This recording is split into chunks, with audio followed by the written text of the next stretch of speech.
Moi, je m'appelle Véronique Laberge-Godin. Je suis de la région montréalaise, mais j'ai grandi au Saguenay-Lac-Saint-Jean, travaillé 10 ans dans la région 18 avec les cris de la baie James et fait mes études à Québec. Donc, on peut dire que je suis une résidente du Québec.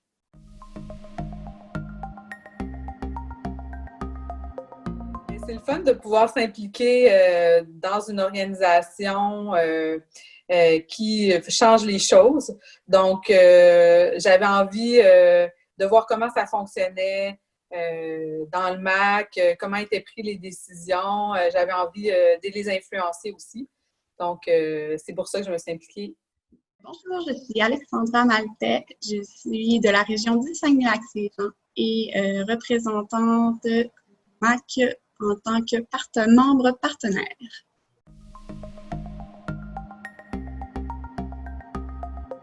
Je dirais le dynamisme, puis avoir à cœur l'allaitement. Je pense que c'est vraiment la base de tout. Puis après ça, on est embarqué dans une vague d'amour, puis ça va tellement bien, on est tellement dynamique que tout ensemble, ça mousse bien. Puis même si on ne connaît pas trop le fonctionnement d'un CA, là, on a plein de belles ressources qui nous permettent de se sentir à l'aise dès nos premières réunions. Je m'appelle Gabrielle Gauvin, j'habite près de Rimouski, à Saint-Anaclet, dans un petit village. Puis, je suis membre individuelle au MAC.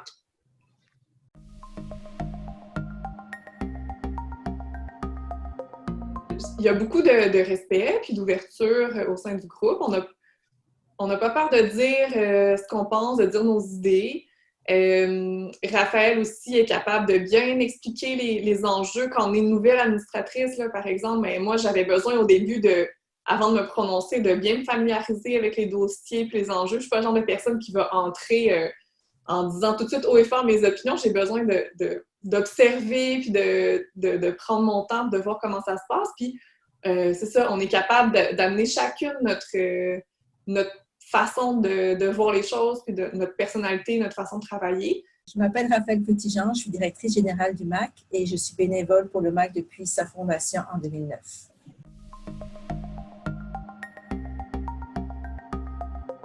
Le prérequis, c'est d'être membre du MAC et donc d'adhérer à sa déclaration de principe, ce qui fait qu'en partant, on a toute une vision à peu près identique de l'allaitement.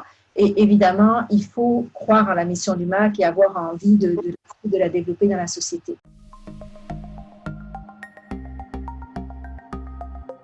Les administratrices ne font pas de travail administratif. Leur rôle, c'est vraiment des fois de réviser certains documents, mais surtout de donner leur opinion, d'enrichir la discussion pour s'assurer que les décisions qu'on prend collectivement sont les meilleures dans les connaissances actuelles. Donc, il faut compter à peu près 5 heures par mois.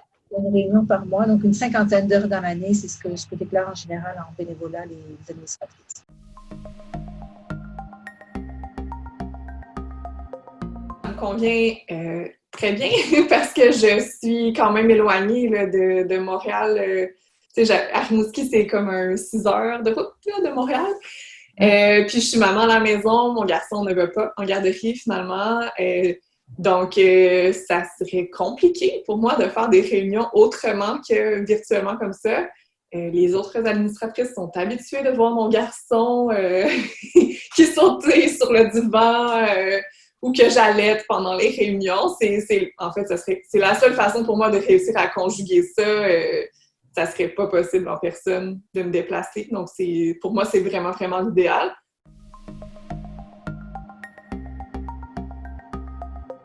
Pour moi, la valeur qui est vraiment importante, c'est la valeur de rigueur scientifique. Pour moi, c'est une autre des raisons pourquoi j'adhère au MAC, parce qu'avec le MAC, on peut être certain que les références et les recherches scientifiques ont été faites de façon très rigoureuse. Et pour moi, c'est un critère extrêmement important lorsqu'on agit sur les obstacles. La créativité, c'est quelque chose qui me parlait aussi. Mais la créativité, ça peut prendre plusieurs formes, mais je pense que dans le MAC, ça s'exprime par le fait qu'on peut développer des nouvelles idées, qu'on peut aller plus loin, puis que dans la façon dont on mène nos travaux, il y a place à la créativité, puis de toujours rechercher quelle serait la meilleure façon de présenter les choses, Donc, c'est ça, c'est pas rigide, tu sais. Donc, c'est ça, moi, qui me fait du bien dans cette façon de travailler.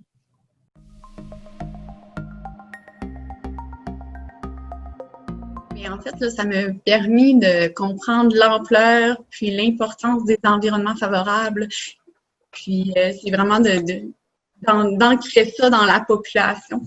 Donc, souvent, moi, je voyais un environnement favorable, c'est un petit commerçant, mais non, on va plus loin que ça. On donne des pistes de solutions, des améliorations à faire. Donc, c'est ce que j'ai appris avec le MAC.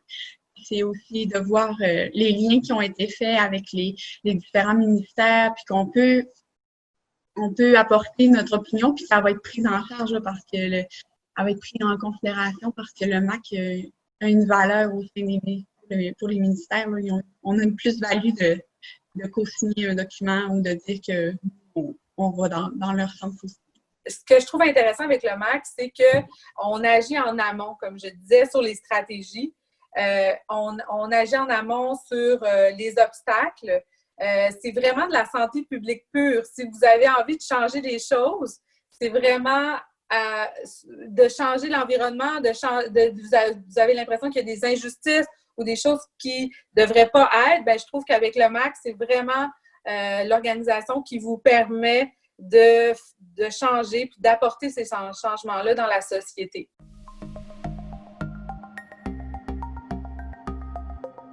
L'environnement favorable à l'allaitement, c'est que ça touche absolument toutes les sphères de la société. Donc, ça touche les services de garde, ça va toucher les employeurs, ça touche les centres accoucheurs, évidemment.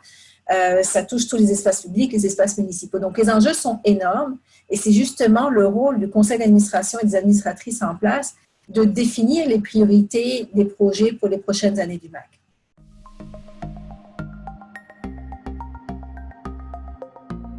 Ce que j'ai envie de vous dire, c'est quel que soit votre vécu, quel que soit votre parcours, quelles que soient vos connaissances en allaitement, vous n'avez absolument pas lieu de vous sentir incompétent ou incompétente pour devenir administrateur ou administratrice du MAC. Bien au contraire, c'est vraiment la diversité des horizons qui permet d'avoir quelque chose de très riche. Et si le MAC en est là aujourd'hui, s'il est de plus en plus connu, de mieux en mieux financé, c'est grâce à des gens comme vous qui ont eu le courage, qui ont fait le pas de venir au niveau du conseil d'administration. Donc, n'hésitez pas à poser votre candidature. On vous attend. On a besoin de vous. Vous êtes les bienvenus. J'ai hâte de vous rencontrer.